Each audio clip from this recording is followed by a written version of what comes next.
100 strong. Because over here, we like to keep things 100 strong. Brush, apply the brush, brush, apply the brush, brush, apply the brush, yeah, brush, apply the brush. What's that word, family? Hey, man, check this out. It's your homeboy Low from the Go. I'm back with another episode. So, ladies and gentlemen, if you would, could you please hit that subscribe button, hit that like button, hit that share button, man? Because what I do is I come up here with very important news and commentary. Because guess what? I give my perspective about every situation that I deem I should, right? I don't stick my nose into business that's not mine. I keep my nose right where I want it to be. Hopefully up a fine bitch's ass, but that's neither here nor there. All right, so ladies and gentlemen, we got this situation going on in Chicago where a certain group of people is happy right now, right? Very happy, excited. There's a lot of things going on in Chicago because guess what? An innocent man, Mr. Larry Hoover, was pardoned or got his sentence commuted by President Donald Trump, my president. All right, so check this out. I knew it was going to be a lot of happiness throughout the city of Chicago when this day happened, whether or not Larry Hoover came back to Chicago in a body bag or a free man. What I mean by that was we going to embrace Larry Hoover when he come back home, regardless to how he come back home, right? And the thing about that is, I didn't know it was going to be so much hate coming from a lot of people in the city.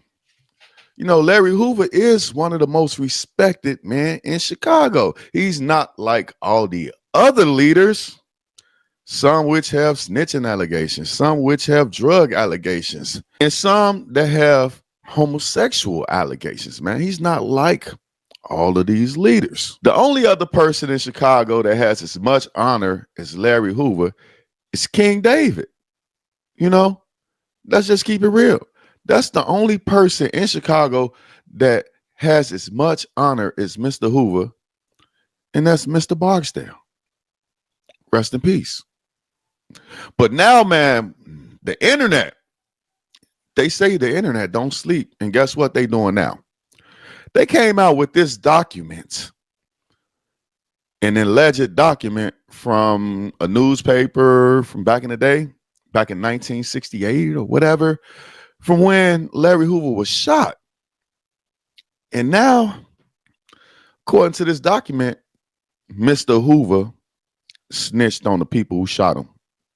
Right? So let's check it out. Parker High School, located at 68th and Stewart Avenue, was the scene of a youth gang battle on September 4th, 1968.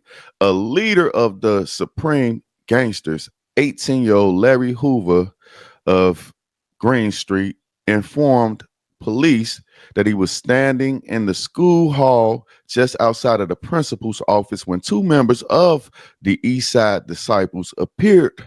The boys, James Highsmith, age 18, of Emerald Street, and Leonard Longstreet, age 20, of 62nd Street, were not students at Parker High School. Hoover related, the two walked past me in the hallway, and Highsmith smiled. Then Longstreet said, "Burn them." And Highsmith pulled the gun and started shooting. I got hit. Bullets struck two other bystanders. All right, so I got a couple of issues with that, man. I got a couple of issues with this. This is not paperwork, not on a stand, right? I don't know who printed this up. Anybody could, probably go on the internet, get your shit to look like you wrote it up with an old typewriter or whatever. But let's assume that this is true, right?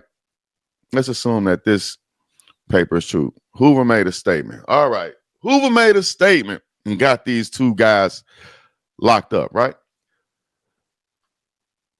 Here's the thing. Highsmith is still alive. And I already done heard it from out the horse's mouth that Hoover did not snitch on him, right? Now, this came up on Facebook. It was a post, and I read it, and I screenshotted it. So what happened was Highsmith must have got wind of this post, and he replied to it. And this is what he said. So you mean to tell me that if Larry Hoover snitched on me, right, I'm pretty sure ain't nothing going to happen to Highsmith if he said, yeah, he did snitch on me.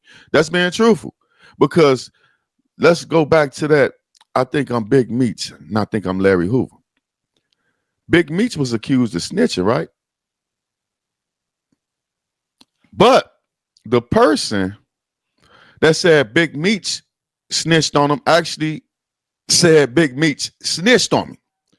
And the person that they're accusing Larry Hoover of snitching on is actually coming out saying Larry Hoover did not snitch on me, man. So make this make sense. Who am I to believe? Am I to believe the internet, or am I to believe the people that was there? Several people that was there. All right. That news article labeled a young 17, 18-year-old Larry Hoover as a gang leader. Did y'all get that part? They called him a gang leader. A kid that gets shot at a high school, they labeling a gang leader already? Damn. Why they stopped doing that? Because it was a lot of gang leaders at my school that got shot, and they never named them gang leaders. But I'm going to have to call bullshit on this, man. I call cap, bro. Real talk. Stop trying to throw Larry Hoover down with the rest of the gang leaders that ain't right, or the rest of the Negro leaders that ain't right, man. Hoover has an impeccable record.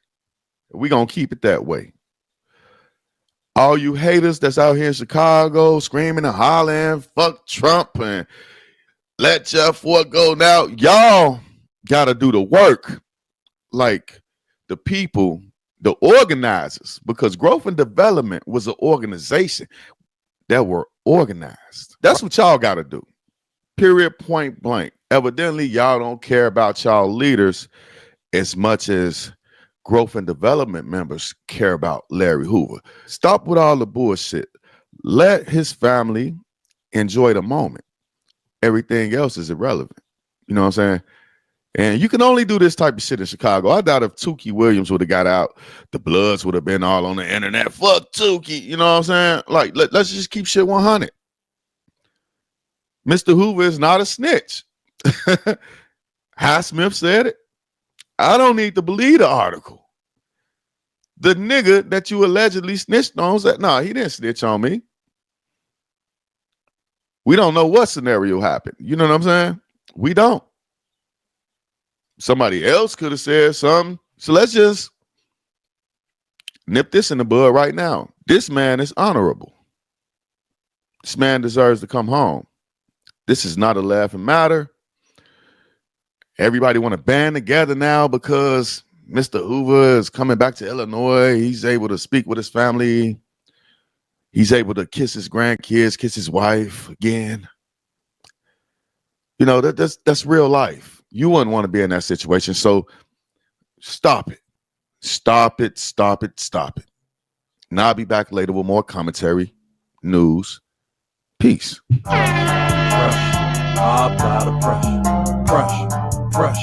I apply the pressure.